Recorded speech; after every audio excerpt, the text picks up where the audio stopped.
Sa salita ay madali lang, pero gawa ang nagpapatunay. Ang pag-ibig ay kailangan ng gawa, ang pagtitiwala ay kailangan ng patunay. At ang pasensya ay may nakikitang pagbabago. Ang katapatan ay hindi napapatunayan sa salita lang. Ito ay nakikita sa kilos at aral.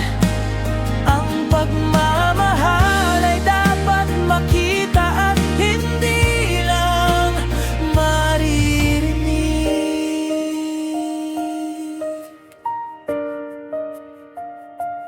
Ang salita ay nakakapagpahayag ng intensyon.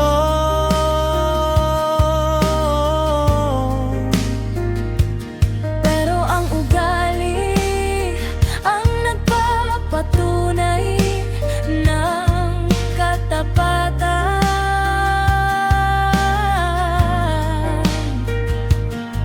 Dahil ang pag-ibig na hindi gumagawa, ang pagtitiwala ng walang patunay, at ang paghingi ng tawad na walang pagbabago ay